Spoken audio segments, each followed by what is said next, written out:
Okay. All right. So hi, my name is Aysia Gilbert. That's Aysia. I'm here with the Samuel Proctor Oral History Program at the National Mall in Washington, D.C. And I am here with Miss Debbie Novak and Mr. Garry Creel. Could you spell your names for the record? Debbie, D-E-B-B-I-E, Novak, N-O-V-A-K. All right. And Mr. Creel? Garry Creel. That's Garrycreel. All right. And could you start off by telling us a little bit about David? David is my firstborn child. I only had one son. I have one son and one daughter. His birthday is September 7th, 1983. So he has a birthday coming up here in, what, a week? Just a week. And David was very athletic, always in sports. He was an elite level gymnast. He was in the USAA Gymnastics Federation. Wow. Just a very, very athletic kid and an adult. And was always on the lake. He loved water. He always participated in family functions. And he had his own business at the time of his death. He had a little hot shot business he had started. Oh. And we just really love him and really miss him. We really miss him. David was shot and killed on January 7th, 2019. He was shot in the back as he entered the front door to his home. He was unarmed at the time he was shot. The original call that went into the Spokane City Police Department, some neighbors called in and said that David had a shotgun and he was firing at their house. David didn't even own a firearm. The only guns that were found at all at the incident were two guns that the neighbors had. And the police never confiscated them, never took them in for evidence, and they were loaded. We're not 100% sure, but we believe that the neighbors that also called it in were felons. David had a felony on his record from back when he was 18 years old. He had gotten into a DUI accident. And but David was 35 at the time that he had been killed. He owned his own house. He had lived there for approximately 12 years. He knew his neighbors. These neighbors that called in this false police report were renting, and they weren't somebody that they hadn't lived there for that long. And they, of course, they moved soon after this happened. They lied about a lot of things. We're finding out. One thing that really, really bothers me, of course, his death really bothers me. It bothers all of us. But something that really bothers me about what happened to David is the Spokane City Police Department did not release any information to us. It was like 8 months and 3 weeks. So I say 9 months. 9 months to us. And they found, the prosecuting attorney, Larry Haskell, made a determination that the killing was justified, even though David had committed no crime. We don't even believe David even knew the police were there when he was shot. David was intoxicated in his front yard, which it's not illegal to be intoxicated in your own yard. And the police officers were about 70 feet away from him when they shot him in the back. The police officer that shot David was Officer Brandon Rankin. And he had been on scene for 11 seconds before he shot David in the back. He was the last police officer to get there. At that time, I believe he was the 7th police officer that arrived on scene. There were several other police officers that had their rifles pointed at David. The only one that fired was Officer Brandon Rankin. He was the last one to get there, the first and the only officer to shoot David, and he shot him in the back as he was walking through his front door. And did you want to talk? No, I don't think so. I think you're covering most of it. Yeah. So, so just the fact that they did it so fast and there was no investigation done before or after. When they did the press release, which was in August of 2019, where they made it official that they weren't going to try Officer Rankin for what had happened. They did not notify us ahead of time, even though I kept calling them. I had sent their chief of police, which is Chief Craig Meidel, even though I had sent him emails and he had responded back to my email. At the press conference, he said he didn't know how to get a hold of me. And I had left my phone number numerous times. I'd been down to his office in person. I had been down to the mayor's office in person. They said they didn't know how to get a hold of me. It was very humiliating, and it just was torturous for us to have someone give us this information in front of a room full of media. And it was just horrendous. But you have to remember too that still at that time we still hadn't had any information released to us. We still didn't know that David had been shot in the back. Wow. When I measure from where they did yell at David to drop the bat. So from where he dropped the bat at, from the point he got shot, when I measure it, it's 23 feet. David was a very big, very large guy. He didn't move fast. And so he went 23 feet from where he dropped the bat when told to. Two other police officers said they could see that he had dropped something. And so he had absolutely nothing in his hands at the time he was shot. And about the closest police officer was approximately 70 feet away. And so how was he, A threat. A threat. a threat to the police officers? Right. He wasn't. And he did drop the bat too, if that's what they were scared of. And like I said, the closest police officer was 70 feet away from him. Right. So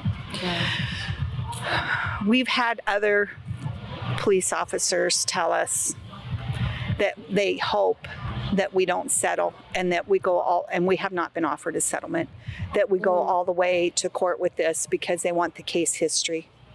Because there are some good police officers out there. And the ironic part of all this is that I used to work for the Spokane City Police Department back in the 1990s as a dispatcher. Now in Spokane, a dispatcher is not a 911 call taker. You take hot calls. The 911 caller takes the call, and then if it's a hot call, it's dispatched into you. And so then you're the hub, or you're the one that gives the directions for, where people need to go and what they need to be doing. And there was a lot of mistakes made that night. So there was a lot of mistakes made at David's house that night, and there was a lot of things that still aren't right. There has been over 60 body cams released to us, and what the body cams show and what the police officers wrote in their written reports are two different things. Spokane, Washington, and I quote this from Mapping Police Violence, we were the 5th on a chart of 100 cities in the United States. We were number 5 for the most police-caused deaths according to our population. We've now moved up to number 3. We're number 3 per capita for police-caused deaths in our town. And our chief of police, Chief Craig Meidel, there's a very famous case called, it's the AutoZem case. He was a handicapped man, I believe in his 40s, back in 2006, I believe it was, that was viciously beaten and killed by the Spokane Police Department, and he had committed no crime. But anyway, the same thing, the prosecuting attorney, their city manager, determined that Officer Carl Thompson was not guilty or was not justified to even be tried, or unjustified in what he had done. There was not any evidence to show that he needed to be tried.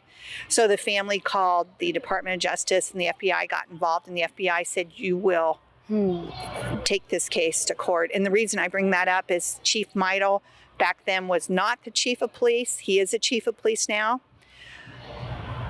When Carl Thompson got convicted for beating AutoZem to death, a man he was in a store buying pop in a candy bar when he got beat to death. But anyway, Carl Thompson, when he got convicted for charges, Chief Meidel was one of a whole courtroom full of police officers that stood up and applauded him when he got sentenced. And imagine how that made his family feel. And there's There's a lot of atrocities that my family has suffered, and I can't really go into detail about them. We have court June 13th of 2022 for David's. We have a civil case pending. And we didn't realize how many families have been infected and how many people have been killed by the police until it happened to us. Yeah. And it's just amazing since we had our loss and all the people we've met now Had theirs after through yours. through mass action and other groups. It's just incredible. Yeah. And some of the stories are incredible of what's happened to them. Yeah. And not in a good way. It's, if a person's wrong, they need to say they're wrong. Right. And they're a lot of times they're trying to cover everything up. Not all of them, but a lot of them have. Yeah. I want accountability.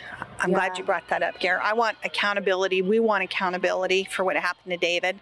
We have some people that say, well, you don't get to say because you've never, worked for the police department or been a police officer. And I say, yeah, I do get to say because I used to go out on patrol for over a year. It was part of my training. So I didn't pack a weapon, but I have run side by side with those police officers. I get to say. I get to say because I'm on both sides of this right now. And David, when he was 18 years old, he was just a kid, got into an accident and hurt somebody, a DUI accident, and he had to pay for it. He paid dearly for it with jail time. Officer Rankin is a full-grown man. He's supposed to be a trained professional. He needs to be accountable too. And it's not a mistake. That's another thing. People say, well, people make mistakes. It's not a mistake when you have a trained professional. He was not dispatched on that call. He put himself on the call. Wow. And he showed up with his rifle out. He didn't know who David was. He didn't know what house he was going to. He had done no investigation, just pulled up and shot and killed David. So yes, I expect him to be accountable for what he did. Not only for me and my family and in David's memory, but so that he doesn't do this again in the future. Because right now, the way it is, nothing's happened to him except he got paid for being off work. Yeah. And what does accountability look like to you? What does accountability look like to you? Jail time? He should not be in a position of power. It should be on his record, his police record and his personal record. He should not be in a position of power. Yeah. Just like, again, me being a dispatcher in the 90s, those were the police officers that we were like, you didn't want him on your shift. Yeah. He was off of a call, hadn't placed himself off of the call. And I'm going to venture to guess that he was one of those officers that liked to put himself on a call and decide where he was going to go and what he was going to do. Yeah. It's not supposed to work that way. You're supposed to be responsible to the dispatcher and to your sergeant or whoever's in charge of your crew. He just you can tell he's one of those people that just comes and goes and does whatever. Yeah. Yeah, he abuses his power. These police officers are not supposed to be judge, jury, and executioner. I know that's a cliche. You hear everybody say that, but it's the truth. They, for some reason now, our police departments, and especially in Spokane, Washington, they think they get to take care of it all right then and there. We have a legal system, and it's not them. They are not our legal system. They might be a small part of it, but they are not our legal system. What they did to David was wrong. And what about the police officers that are going from one department, they kill 2 people here, and then they get let go, so they go to the next police department, and they're doing the same thing there. We have a few of them in Spokane that came out of Seattle that were ejected from Seattle, and we're picking them up. So And then we have a SIR team, a Spokane Investigative Regional, I think it's Regional Resource Team. And so in our area, if there's a killing or a death, they're supposed to appoint another department to be in charge of the investigation. So like David was in Spokane City and they appointed Spokane County Police Department to be in charge of the investigation. It's a joke. It's just a total joke. Ozzie Knevinich is the sheriff right now for the Spokane County Police Department that was supposed to be in charge of the investigation. And he has said multiple times to the media, it's not hard to find the background on this, where he doesn't like doing that. He believes that departments should do their own research and investigate their own selves. So again, it's like, to me, it would be like asking my sister or brother if I'm guilty of something. You know, they're so interwoven. Yeah. They're so interwoven. Right. And you can tell that they spent absolutely no effort investigating David's case. When we were at the first press conference, the first press release, which we accidentally found out about, there was 2 of them.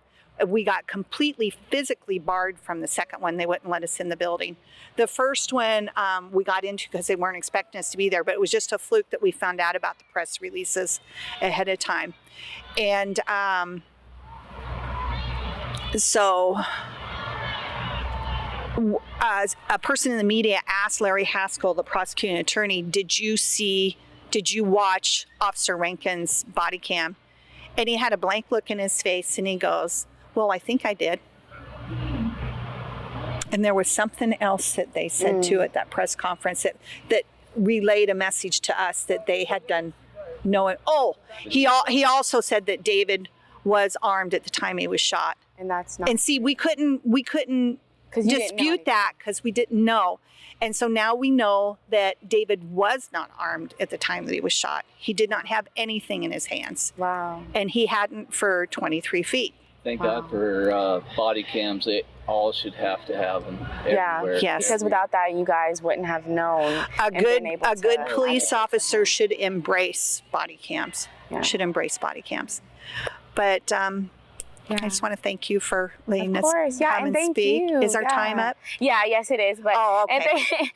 And thank you. You guys were amazing, and I just want to also thank you, and for coming out and having the bravery to speak to us, to speak in front of all these people, and be here for your son. Finally, I did want to ask. That's okay. Yeah, finally, I did want to ask. How can we honor Hunter and continue to show up for you and your family? David. Yes, I'm sorry, David. No, that's okay. I apologize.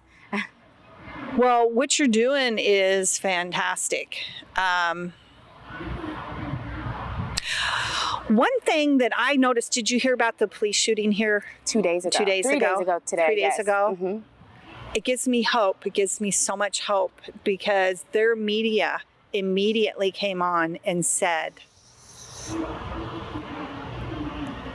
the truth, and it was totally different than what the police department was releasing. See, our medias in the Northwest, none of them do that. Not only in Spokane, they don't do that. They go along with the police. Yeah. So you guys know more about media than we know. There needs to be more ethics in the media. And accountability for them too. Yeah. Because I get the impression that they're following along on their shirt tails because they're afraid they're not going to be let in on those cases. And they control the narrative. Thank you. They control the narrative. But just like the shooting here a couple days ago, the media, I think the next day, went on and said, we watched the body cams, the gun was still in the guy's holster, and this is against police policy. You would never hear him driving away. It was against the police policy to shoot. Right. Yeah. But you would never hear any of the media in Washington State, not only in Spokane, but in Washington State, correct? Yeah, take a stand like that. So that is very, very encouraging. Yeah. So you talk about that in your class. Yeah, I will. You work on that. Yes. And also, we are wrapping things up. Could you show us? Could we show the photos of David? And yeah, let me pick it up. This is a picture of David when he was in Maui. He liked to go to Hawaii a lot, so he went there quite a bit. And then he was a gymnast. I wish I could be a gymnast. Yeah. He was very, very athletic, very strong, very well-built guy. And then here's just what I wrote on that. Wow. Okay.